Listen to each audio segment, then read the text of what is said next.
gihisgutan ang grabe kayo nga silot alang ni adtong mga tao nga musupak sa sugo sa Ginoo dinhi sa atong unang pagbasa. Matud pa kamo nga nagsupak nako, moabot yung panahon nga sa tuig pangsulti dire.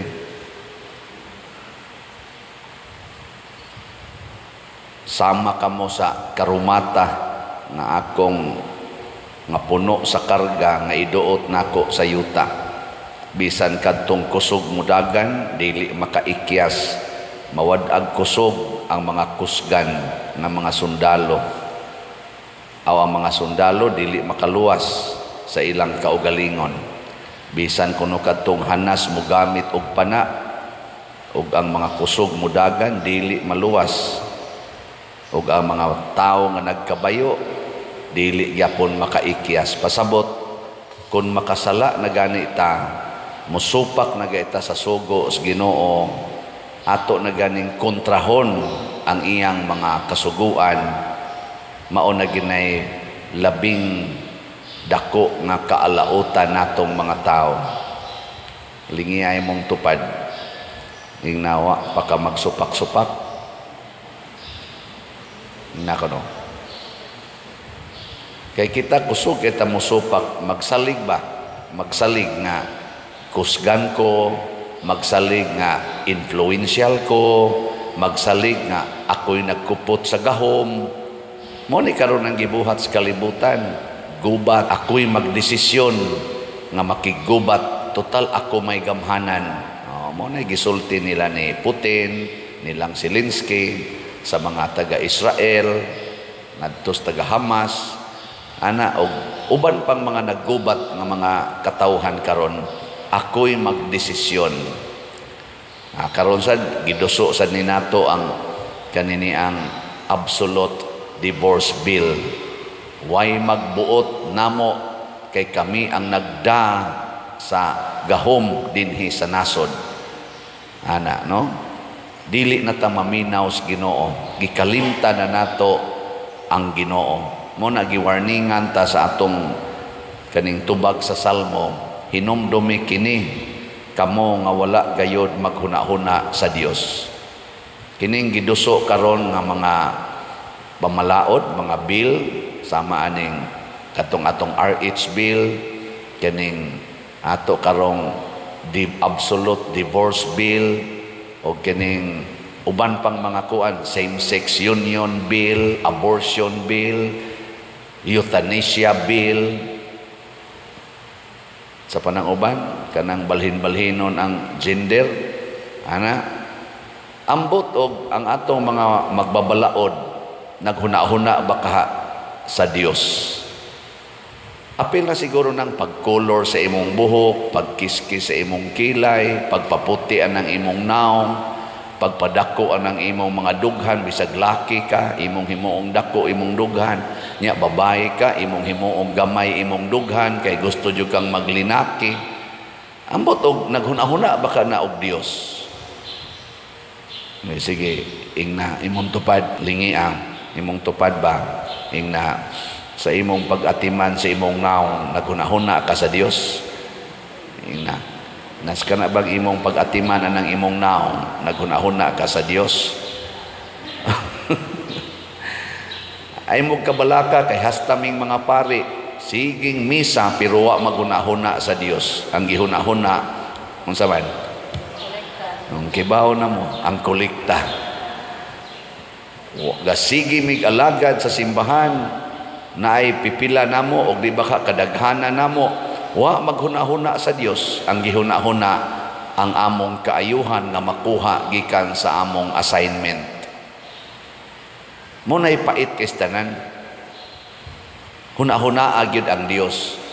Nya kinsa man ni nga Dios? Ang buhi nga Dios nga nagpakatao, nga gipakita niya unsaon pagpuyo dinhi sa kalibutan, mao si Kristo. Siya mao'y modelo, si Jesus ug ang mahal nga Birhen Maria ug si San Jose. Nya gisunda ni ron sa mga santos nga misunod nila sama ni San Vicente Ferrer, sila mao'y mga modelo unsaon paghuna-huna sa Dios. Gani ang ato ganing patron dinhi si San Vicente Ferrer, ako jud ang gibutang dias babaw unsa ganito na iyang prinsipyo.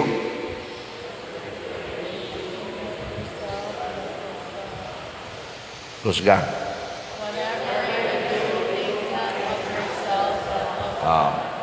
Whatever you do, think not of yourself, but of God. Haom kaayo ang kinabuhi o ang prinsipyo ni San Vicente Ferrer. Kay mausad na iyang paagis pagsunod ni Jesus. Kay si Jesus nag-ingon sad, wala ko'y gibuhat o gisulti bisan unsa nga dili gikan sa akong amahan.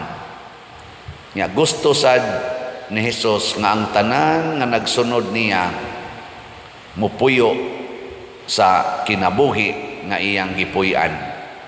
Di adiri magtutudlo sa balaod, niingon siya kay porti namang sikatan ni Jesus ato. Niingon dayon ang magtutudlo sa balaod, Lord, mukuyog ko nimo bisan asa ka padung. Si Jesus mitubag niya, iyan ang gisultihan, unsay matang sa kinabuhi nga iyang gipuy-an. Ang mga milo may mga taguanan ug ang mga langgam may mga salag. Apan ang anak sa tao walay dapit nga kapahulayan. Unsa may pasabutan ni Jesus, mukuyog ka nako.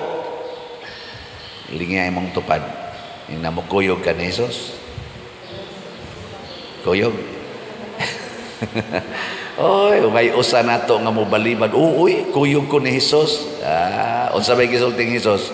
May pang mga milo kay naa sila'y lungag, ang mga langgam na ay sag, pero siya'y balay nga kapahulayan.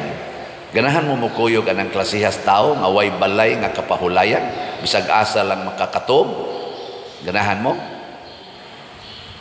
Oy. Nya mayon ka. Di sa madapader. Di na kita makuyog ni Jesus ani. Unsa may gitudlo sa yawa, pangangkon gyud, pangangkon. Kinahanglan yun i-secure gyud na nimong imong stability. Stable ang imong balay, stable ang imong yuta, stable ang imong savings, stable ang imong health. Kana gyud, stable gyud. Pero sa kang Kristo, unstable. Why? Determined nga lugar nga siya mo pahuway. Kani nindot kayo ni siya nga pagtulunan. Kinsay gusto mo sunod ani, taas ang kamot. Unsa mo na inyong gustong sundon? Ang yawa. Mauna karon nga may lantang mo ingon, Lord, your will be done on earth as it is in heaven. Unsaon pagkatuman anang your will be done on earth as it is in heaven kung mag-angko na tag-usa ka lugar. Unsa may implication aning pag-ingon ni Jesus, wa siya'y balay or lugar nga kapahulayan. Unsa may pasabot ana, everywhere is His domain. Nga ang tibuok kalibutan maoy iyang puy-anan. Ang tibuok universo maoy iyang puy-anan. Nga ang tibuok creation, heaven and earth maoy iyang puy-anan. Di siya mo determine og usa ka lugar. Tanawa karon nga nagsit na tag mga boundaries sa atong puloy-anan. Unsay resulta? Naggubat. Kusog naman kita mingon private property. Amo ni dinhi, inyo na diha. Pag encroach diri sa South China Sea, gubat dayon. Away dayon. Di ba? So ang makawagtang di aning gubat o kagubot, ang kuno nato nga ang tibuok kalibutan maoy atong puy-anan. Unya kay daghan man kay ta dinhi sa kalibutan, mag-inambitay ta, maghigugmaay ta, mag-alagaray ta, gamito nato ang tanang bahandi o mga butang sa kalibutan para sa tanan, dili para sa ato lang kaugalingon or sa pipila. Mao na implication ni Kristo. Ayaw pangangkon bisan unsa, aron makagamit ka sa tanan, makapaambit sa kasatanan. Ana, sige, laing lingi sa imong tupad, na pwede na ko adto karon mukaon sa inyo? Na pwede adto ko mukaon? I-welcome ba? Welcome ang tanan. Dili ta mag-isipay, dili ta mag-iyahay. Kita bisang gides balay, wa man ninyo gitudlo nga kining tibok balay kitay tag-iya. Una ang resulta, butangan dayo kwarto. Ako ning kwarto ay mog sudirib. Bantay lagi muna ako. Ana no? Yahay dayon. Ayaw magtinabangay. Tinuod na kay giangkon nga lugar pero wa magpasabot nga ikaw ra gyud mo gamit ana. Mo ni kaning atong simbahan. Ang simbahan para ni sa tibuok parokya. Mo bitang wa gitay gialaw nga mo parking dinhi kanang magpermanenting parking na may pipila nga ni suwat gyud. Pader wa jud may parkingan. Pwede anha lang may mo parking diha overnight. Wa ko ni alaw.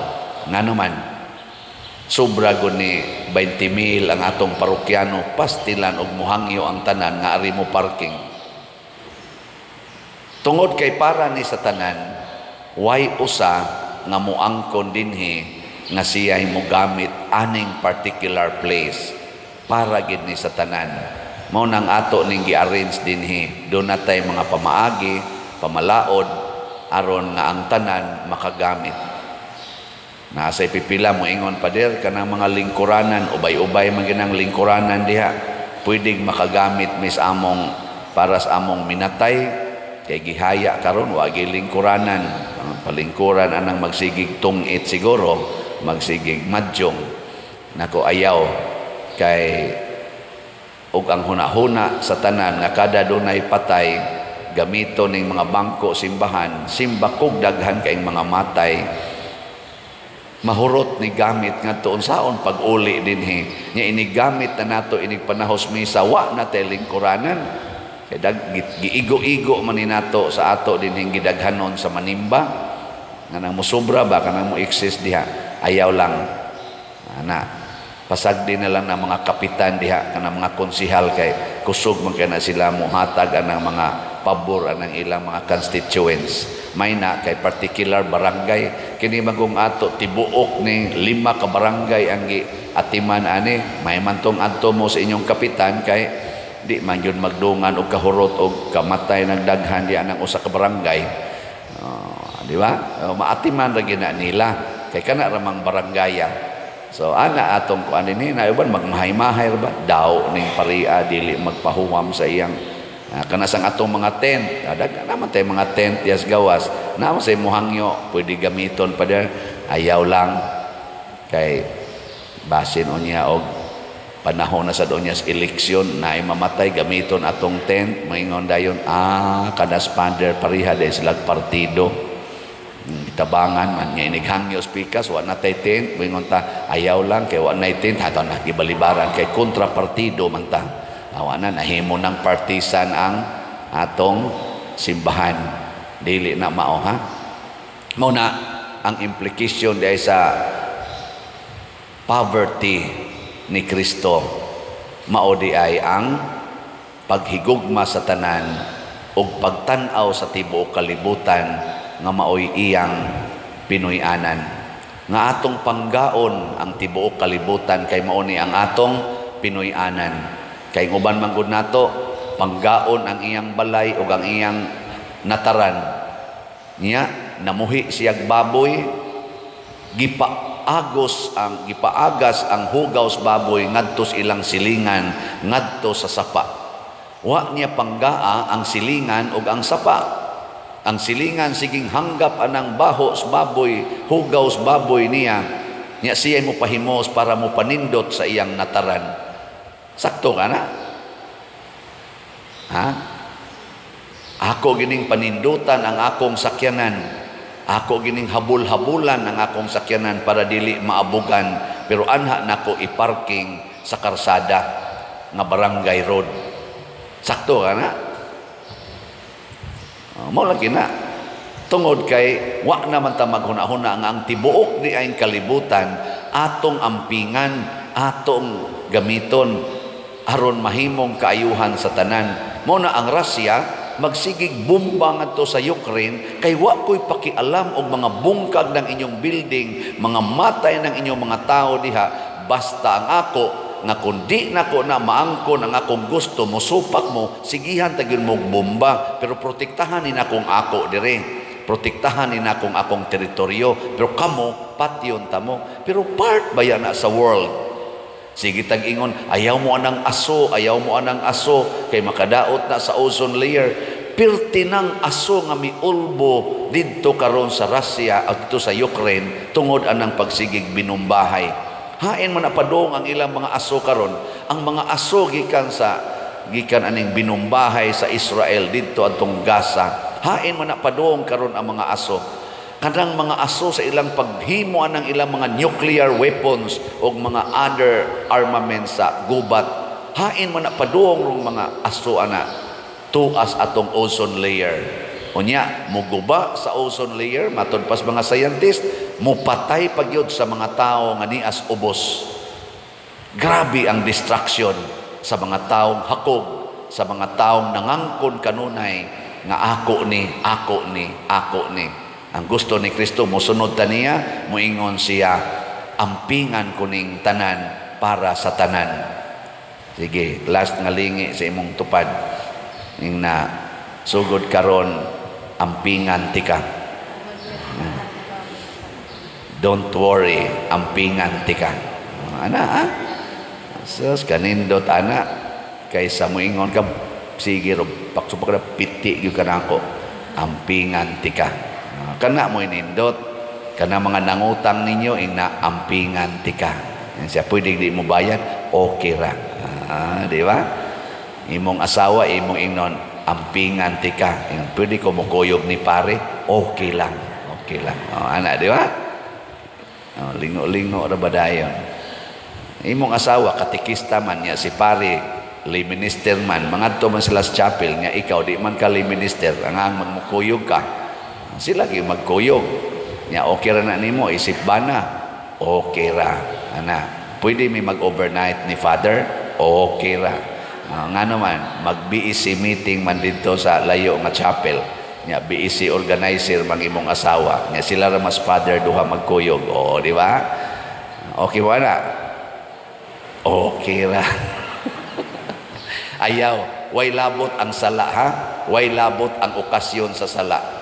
Nagingnan kay diri kamong mga amahan, mga buangon kay mo, nakighilawas mo sa usara ka ulipon, anak og amahan, gitabangan ninyo ang inyong ulipon. Grabe kayo mo ka mangtas anang sala.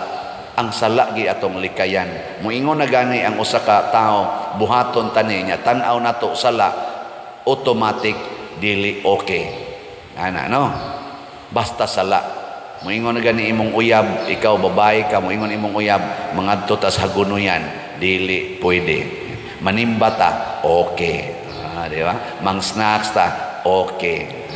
Mangluklok ta ng kwarto, dili pwede. Magpakasal ta, okay. Ikaw magkasal, mangluklok ta, bisag 24/7 pa. Ana. Di ba? Kaya di naman sala. Kunya kung nang imong bana, di nasan mo gakos nimo, kinasal mo, di na mo gakos, magsigtalikod. Kablita, inaayaw dihag talikod-talikod. Kay nagpakasal ta para ani, gakos pa more. Ana, bahalag luod, gakos yun. Kay mauni ang hinungdan, nganong ni atagatipon ta ning kwarto. Ako ra nang unahon na, kung kasuwayan. Ambot sayon ba na buhaton ninyo, ako kay baw. Kay baw, ana, bahala na mo diya. Basta dili lang sala, buhata. Pero sala gani, di gid nato buhaton kay makadaot na dili lang nato kung dili sa tibuok yun nangakatawhan ug sa tibuok kalibutan.